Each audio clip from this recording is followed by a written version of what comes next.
శ్రీ గురుభ్యో నమ. శ్రీరామచంద్ర పరబ్రహ్మణే నమ. జయ శ్రీకృష్ణ.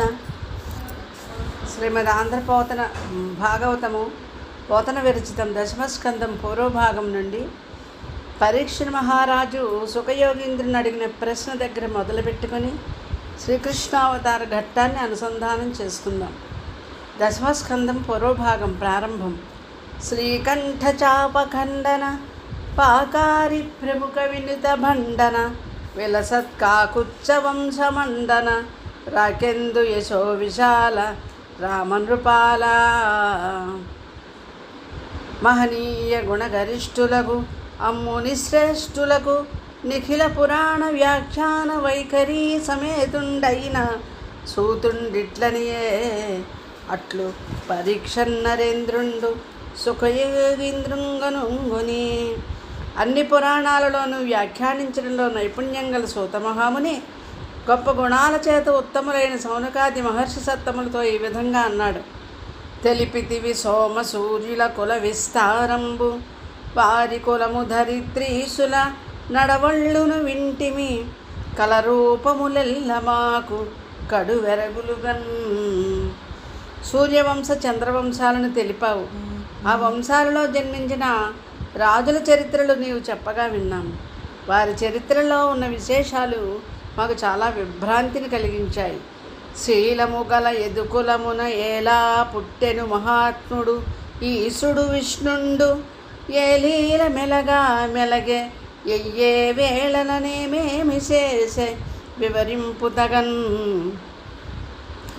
మహాత్ముడు ఈ లోకాలకు ఈశ్వరుడు అయిన విష్ణువు శీలవంతమైన యదువంశంలో ఎందుకు పుట్టవలసి వచ్చింది, అలా పుట్టి ఏ విధంగా ప్రవర్తించాడు, ఏ ఏ వేళల్లో ఏమేమి పనులు చేశాడు, ఈ విషయాలన్నీ చక్కగా చెప్పవలసింది అని కోరగా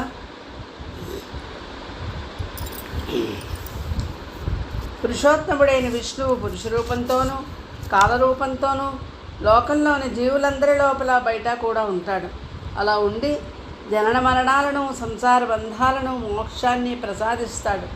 అటువంటి పురుషోత్తముని చరిత్ర అంతా చెప్పవలసింది అనేటువంటి పరీక్షిత్ మహారాజు మాటలు విని సుఖమహర్షి ఇలా అంటున్నారు. విష్ణు కథారతుడగునరు విష్ణు కథలు చెప్పునరిని వినిచుండునరు విష్ణు కథా సంప్రశ్నము విష్ణుపదీ జలము భంగి విమలుల చేయున్. రాజా, విష్ణు పాదాల నుండి పుట్టిన గంగాజలం వలనే విష్ణు కథా ప్రసంగం కూడా విష్ణు కథల యందు ఆసక్తి కలవారిని, ఆ కథలు చెప్పేవారిని వినేవారిని కూడా పునీతులను చేస్తాయి. ఓ పరీక్ష మహారాజా, పూర్వం ఎంతోమంది దానవ శ్రేష్ఠులు భూమిపై పుట్టి అధికారాలు చేపట్టి రాజులై భూమిని ఆక్రమించారు. భూదేవి ఆ భారం మోయలేక బ్రహ్మదేవుని వద్దకు వెళ్ళి కన్నీరు మున్నీరుగా ఏడ్చింది. బ్రహ్మదేవుడు కరుణతో భూదేవిని ఊరడించి కర్తవ్యం ఆలోచించాడు. భూదేవిని దేవతలను వెంటబెట్టుకొని విష్ణువుని దర్శించడానికి బయలుదేరాడు బ్రహ్మదేవుడు. పురుష సూక్తం పఠించి అద్భుతమైన సమాధి స్థితిలో ప్రవేశించాడు. ఆ ధ్యానంలో ఆయనకు ఒక మాట వినబడింది. అది విని బ్రహ్మదేవుడిలా అన్నారు. యాదవ కులమున నమరులు మేదినిపై పుట్టజనుడు మీ అంశములను శ్రీదైతుడు వసుదేవునకు ఆదరమున పుట్టి భారమంతయు బాపున్. దేవతలైన మీరంతా మీ మీ అంశలతో యాదవ కులంలో భూమిపై జన్మించండి. లక్ష్మీపతి అయిన విష్ణువు ఆదరంతో వసుదేవునికి పుత్రుడుగా జన్మించి భూభారమంతా తొలగిస్తాడు. హరి పూజార్థము పుట్టుడు సురకన్యలు భూమియందు సుందరతనులై హరికగ్రజుడై శేషుడు హరికళతో పుట్టు తత్ప్రియారంభుండై. అప్సరసలందరూ భూమిపైన సుందరమూర్తులై విష్ణువును పూజించడానికి పుట్టవలసింది. విష్ణువు ప్రీతి కోసం ఆదిశేషుడు హరికళతో విష్ణుని అన్నగారుగా జన్మిస్తారు. ఈ ప్రపంచమెల్ల ఏ మాయజే మోహితాత్మమగుచునుండు అట్టి మాయ కమలనాభునాజ్ఞ కార్యార్థమై నిజాంశంబుతోడ పుట్టు జగతియందు. ఈ ప్రపంచమంతా ఏ మాయ చేత మోహం చెందుతూ ఉంటుందో ఆ యోగమాయ విష్ణువు ఆజ్ఞ చేత తన అంశతో కార్యనిర్వహణ కోసం భూమిపైన జన్మిస్తుంది. ఈ విధంగా దేవతలకు చెప్పి వారిని అంగీకరింపజేసి భూదేవిని ఓదార్చి బ్రహ్మదేవుడు తన లోకానికి వెళ్ళిపోయాడు. భూలోకంలో యాదవ్ వంశంలో పుట్టిన సూరసేనుడు అనే రాజు మధురాపురాన్ని రాజధానిగా చేసుకుని మధురకు సూరసేనమునకు సంబంధించిన దేశాలు పరిపాలించాడు. ఏ మధురా నగరంలో శ్రీమన్నారాయణుడు విలాసంగా విహరించాడో ఆ మధురా నగరం పూర్వకాలంలో యాదవ్ ప్రభువులకు అందరికీ మొదట రాజధానిగా ఉండేది. ఆ సూరసేనుని కుమారుడైన వసుదేవుడు దేవకీదేవిని పెళ్లి చేసుకుని ఒకనాడు తన భార్యతో కలిసి రథమెక్కి బయలుదేరాడు. ఉగ్రసేనుని కుమారుడైన కంసుడు చెల్లెలిపై ప్రేమతో తానే స్వయంగా గుర్రాల పగ్గాలు పట్టి రథం తోలసాగాడు. అది చూచి దేవకీ వసుదేవుడు చాలా సంతోషించారు. రథం ముందుగా భేరీలు, మృదంగాలు, శంఖాలు, డప్పులు రాజలాంఛనాలుగా మ్రోగుతూ ఉన్నాయి. దేవకి తండ్రి అయిన దేవకుడు కుమార్తెపైన ప్రేమతో ఆమెకు అరణం ఇవ్వాలని అనుకున్నాడు. ధనంతో నిండిన 1800 రథాలతోనూ బంగారు హారాలతో అలంకరించిన 400 ఏనుగులను, 10,000 గుర్రాలను, విలాసవతులైన 200 మంది దాసీజనులను ఆమెకు అరణంగా ఇచ్చాడు. కృత దంపతులైన దేవకీ వసుదేవులు రథంలో కూర్చుండి రాచబాటలో బయలుదేరారు. పగ్గములు వదలి వేగిర మగ్గలముగ రథము గడపునా కంసుడు లో బెగ్గిలి ఎగ్గని తలపగా దిగ్గనన శరీరవాణి దివినిట్లనియన్. కంసుడు గుర్రాల పగ్గాలను సడల్చి రథం వేగంగా నడపసాగాడు. ఇంతలో అకస్మాత్తుగా అతని గుండెలు అదరేటట్లు అశరీరవాణి ఆకాశంలో నుండి ఇలా అంది: తుష్టయగు భగిని మెచ్చగా ఇష్టుడవై రథము గడిపెదెరుగవు మీదన్ శిష్టయగు నీ తలోదరి అష్టమ గర్భంబు నిన్ను హరించుజుమీ. సంతృప్తురాలైన చెల్లెలి దేవకీదేవి మెప్పు కోసం ఎంతో ప్రేమతో రథం నడుపుతున్నావు, కానీ ముందు రానున్నది తెలుసుకోలేకుండా ఉన్నావు. ఉత్తమురాలైన ఈ యువతి అష్టమ గర్భంలో పుట్టినవాడు నిన్ను సంహరిస్తాడు సుమా అని అశరీరవాణి పలుకగా కంసుడు ఉలిక్కిపడ్డాడు. భోజవంశాన్ని పాడు చేయడానికి పుట్టిన ఆ దుర్మార్గుడు భుజాలు అదులుతూ ఉండగా భయంకరంగా కత్తిదూసి తొట్రుపాటుతో చెల్లెలి కొప్పు పట్టుకుని క్రిందికి లాగాడు. తోడబుట్టినదని కూడా చూడకుండా తెగించి ఆమెను చంపబోతూ ఉన్న కంసునికి వసుదేవుడు అడ్డుపడ్డాడు. ఆ కంసుడు అసలే పాడుబుద్ధి కలవాడు. మదమెక్కి మైమరిచి ఉన్నాడు. ఆగ్రహావేశంతో అగ్ని జ్వాలలాగా మండిపడుతున్నాడు.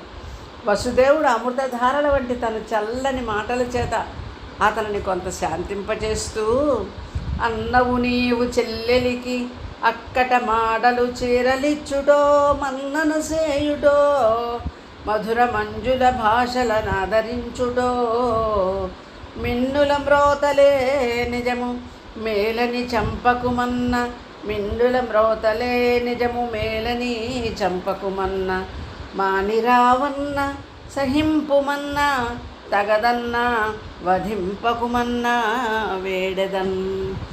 ఓ బావా, నీవు ఈ చిన్నదానికి అన్నగారివి కదా, నీ చెల్లెలికి ధనము ఇవ్వాలి, చీరలు ఇవ్వాలి, ఆడబడుచుని గౌరవించాలి, మధురమైన మాటలతో ఆదరించాలి. కానీ అయ్యో ఇదేమిటి, ఏవో గాలి మాటలు విని అవే నిజమనుకుని ఆ అమాయకురాలను వధించపోనావు. చంపవద్దు బావా, దయచేసి వెనక్కి వచ్చేయి, ఓర్పు తెచ్చుకో, ఇది నీ వీరత్వానికి తగిన పని కాదు. ఆమెను వధించవద్దు నాయనా, నా మాట విను, నిన్ను వేడుకుంటున్నాను అన్నాడు వసుదేవుడు.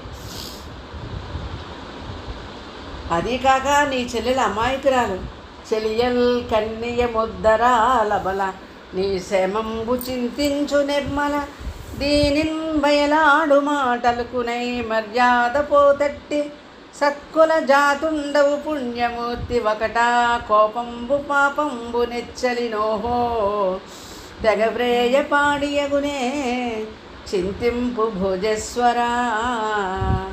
ఈ చెల్లెలు అమాయకురాలు, అబల, నీ క్షేమాన్నే ఎప్పుడూ ఆశిస్తూ ఉంటుంది. ఏ పాపము ఎరుగనిది. ఇటువంటి ఈమెను ఆ చోట ఈ చోట వినిపించే మాటల కారణంగా చంపబోవడం న్యాయమేనా? కోపం మహాపాపం సుమా. పవిత్రమైన భోజవంశంలో జన్మించిన వాడువు, పుణ్యమూర్తివి, భోజవంశీయులకి అందరికీ నాయకుడువు. ఇటువంటి నీవు ప్రియమైన సోదరుని సంహరించడం ధర్మమా? అయ్యో, ఇది నీ ప్రతిష్టకు భంగకరం కాదా? ఆలోచించి చూడు. మనకు మెలకుగా ఉన్నప్పుడు మానవుడు చూచినవి, విన్నవి, ఆలోచించినవి అయిన పనులు కలలో చక్కగా కనబడినట్లు శరీరం విడువగానే కర్మవాసనలన్నీ ఆ జీవి వెంట వస్తూ ఉంటాయి. తన పూర్వకర్మలను అనుసరించి మనస్సు అనేక వికారాలు చెందుతూ ఇంద్రియాలనే మార్గాల వెంట వేగంగా చరిస్తూ ఉంటుంది. ఎన్ని శరీరాలు ధరించినా తన కర్మలు మాత్రమే ఎక్కడికి పోవు. చంద్రబింబం, సూర్యబింబం మొదలైనవి, నీటి కుండలు మొదలైన వారిని ప్రతిఫలిస్తూ గాలికి కదులుతూ ఉంటాయి. అలాగే ప్రాణి తన కర్మల చేత నిర్మించుకున్న శరీరాలలో ఆసక్తి చెంది సంచరిస్తూ ఉంటాడు. కనుక ఇతరులను బాధించడం మంచిది కాదు. తన సౌఖ్యం కోసం ఇతరులను బాధిస్తే ఊరకే పోతుందా? దానికి ఫలితం తర్వాత అయినా పొందక తప్పదు కదా. వావి చెల్లెలు కాని పుత్రిక వంటిదుత్తమురాలు, సంభావనీయ చరిత్ర భీరువు బాల, నూత్న వివాహ సుశ్రీ విలాసిని, దీన కంపిత చిత్త నీకిద మృగ్యదన్ కావవే, కరుణామయాత్మక కంస మానవ వల్లభ. ఓ కంసరాజేంద్ర, ఈమె నీకు వరుసకే చెల్లెలు గాని పుత్రిక వంటిది, ఉత్తమురాలు, గౌరవింపదగిన ప్రవర్తన కలది, అసలే భయస్థురాలు, అందులో పిన్న వయస్సుది, కొత్త పెండ్లి కూతురు, చక్కని లక్ష్మీ కళలతో విలసిల్లుతున్నదే, భయంతో లోలోను వణికిపోతున్నది. కరుణామయ, ఇదిగో నీకు చేతులెత్తి మ్రొక్కుతున్నాను, ఈమెను రక్షించు అని వసుదేవుడు పరిపరి విధాల ఆ కంసుణ్ణి ప్రార్థన చేశాడు. అలా ప్రార్థన చేసి చివరికి నిశ్చయమైన బుద్ధితో ఈ విధంగా అంటున్నాడు. ఆపద పాలైనటువంటి దేవకిని రక్షించడానికి పుట్టబోయే కుమారులను వీడికి ఇచ్చివేస్తాననడం ఇప్పటికి మంచిది. ముందు ఏమి జరగబోతుందో ఎవరికి తెలుసు? ఈమె ఇప్పటికి ప్రాణాలతో నిలిచి ఉంటే రేపు మరో మార్గం లభించదా? పుత్రులే పుట్టి వారికి వెనువెంటనే మృత్యువు కూడా వచ్చినా రాని అందాక వీడు బ్రహ్మదేవుని చేత ఏ ఆపద పొందకుండానే ఉంటాడా? అప్పటికి ఏదో చక్కని ఉపాయం ఉండదా? అడవిలో పుట్టిన దావాగ్ని ప్రక్కనున్న చెట్లను విడిచి ఎగసి ఎక్కడో దూరాన ఉన్న చెట్లను దహించి వేస్తుంది. అలాగే కర్మననుసరించి జన్మ మృత్యువు అనే వాని కారణాలు దూరంగా పోతూ ఉంటాయి. ఇంత తెలిసి కూడా తొట్టుపాటు ఎందుకు అని వసుదేవుడు ఆలోచించాడు. కుమారులను ఇస్తారని మాట ఇచ్చి భార్యను విడిపించడం తెలివైన పని. వీడిప్పుడు వదిలితే తర్వాత కొడుకులు పుట్టే నాటికి పరిస్థితులు తారుమారు కాకపోతాయా అని ఆలోచించాడు.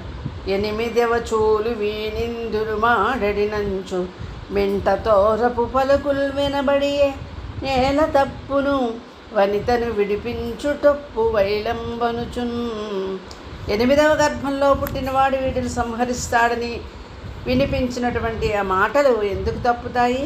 త్వరగా నా భార్యను విడిపించడం మంచిదని ఆలోచించి తిన్నని పలుకులు పలుకుచు క్రన్నన తగ పూజ చేసి కంసును సంసున్ మన్నించి చిత్తమరియ ప్రసన్నాననుడగుచు పలికే సౌరినయమునన్. మర్యాదతో కూడిన మంచి మాటలతో క్రూరుడైన కంసుని గౌరవించి సంస్తుతించాడు. మనస్సులో మంటగా ఉన్న పైకి నవ్వుతున్న ముఖంతో అనునయంగా నేర్పుగా ఇలా అన్నాడు. లలనకు పుట్టిన కొమరుని వలనన్ తెగదనుచు గగనవాణి పలికెనంచు అలిగెదవేని, మృగాక్షికి గల కొడుకుల చంపనిత్తు క్రమమున నీకున్.